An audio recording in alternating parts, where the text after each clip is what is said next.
Hello everybody out there, and welcome back here with the future once again. And today I have an unpackaging and review. I'm going to start doing quite a few unpackaging and reviews here in a row. I picked up a bunch of BCA figures, bone crunching action figures from Jakks that I never had back in the collection, back when I collected them when I was like 17, from like 15 to 17 years old when I did that with my brother. I'd actually buy Jakks figures for him, and then I'd constitute, playing with them, for myself. So that's how it was with those Jakks Bone Crunchers. I freaking loved them, so I picked up a ton of them, just like my Hasbros. Hasbros, I've kind of went, stagnant on because they're just getting expensive. So I'm gonna build up some money and get some more Hasbros. But the bottom line is, I picked up this is my second original San Francisco Toy Makers ECW action figure. This one is from 1999, Series 1, and I already had a Series 2 Bubba Ray, or Devon Dudley, from the ECW line. He's right here. He had the pivot punch action. These all had actions on them and everything else. We'll look closer at them. I thought they were well done for the time, 1999. That was the year that me and my brother pretty much got out of collecting action figures at the time. We totally passed up the Titantron lives. I didn't get back into them, really collecting them until Mattel came around back in like 2010 when they took over. I was always interested in these ECW figures. I picked this one up in a lot, and actually Devon's harder to get than Bubba Ray, which I want to get Bubba Ray to form the Dudley, so I plan on trying to pick him up next out of the ECW original San Francisco Toy Makers line. If anybody doesn't know, they also did the WCW line as well. The original San Francisco Toy Makers did. They did the LJN style, like more rubber figures, and then they did more articulated. They did the big vibrators and all that stuff. So before the Toy Biz line took over for WCW, and then original San Francisco Toy Makers went to ECW. So we got Devon here that everybody saw with the pivot punch, but he's going to have an opponent here in a second because I picked up what I think is the most badass figure in the whole line, and one of my favorite wrestlers to this day, the suicidal, homicidal, genocidal maniac Sabu. I got the package right here. We're going to bust them open and check out what's inside. The original San Francisco Toy Makers 1999 Series 1 Sabu action figure.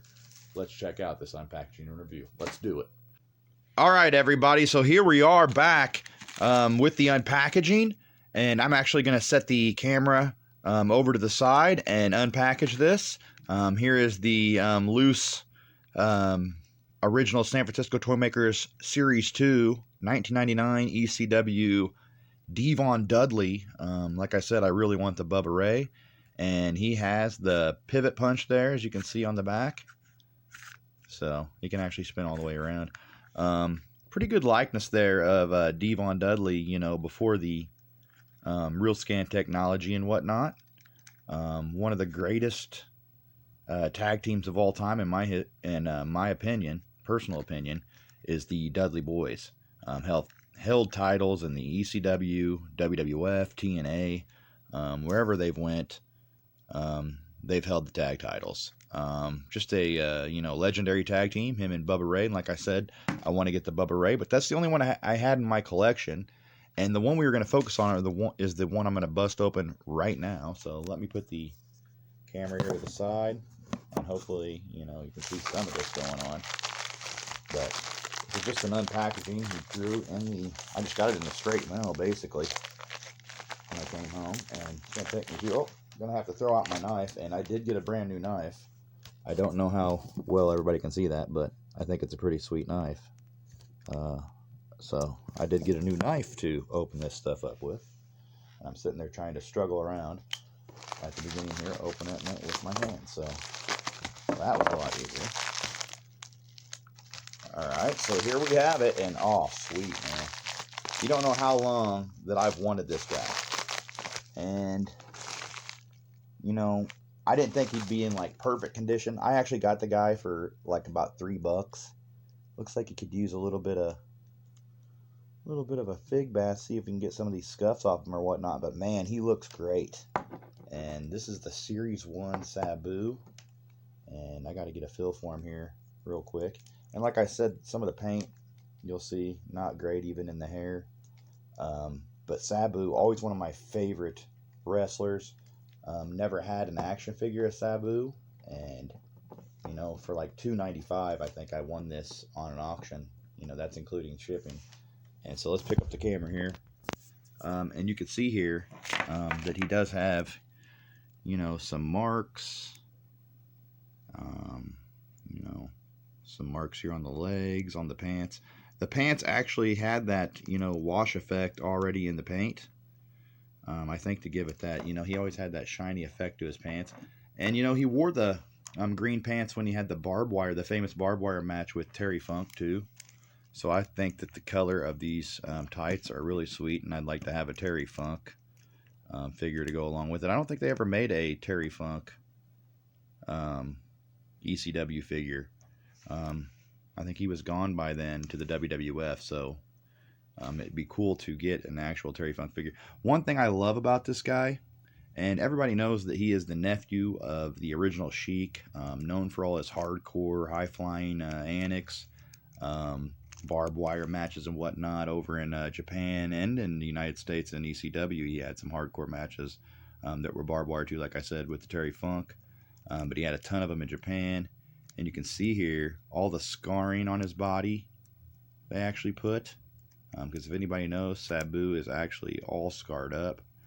You can see here some cracking now that I noticed on the back of the figure here on each side, which isn't huge because you're going to display him face up, but I never noticed that in the picture. But like I said, I got him for $2.95. The face, pretty spot on there for Sabu, the suicidal, homicidal, genocidal maniac. They got his tape around the bicep with the Sabu written on it.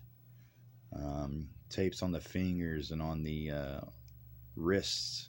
This one completely taped, even the finger there taped, so it looks like he's ready to go to town in some barbed wire madness. And like I said, he's got the you know, the Aladdin type pants that he always wore with the straight boots. Looks pretty cool. The sash around it, of course, they had to cut the sash off here. I don't know why, but they could have, you know, made that a plastic piece hang off there for the sash, but or maybe had it come off to the side, painted. But of course they went ahead and did it right in the back. But man, I'm really digging this guy. And a Series 1 now. Let's put him right next to the...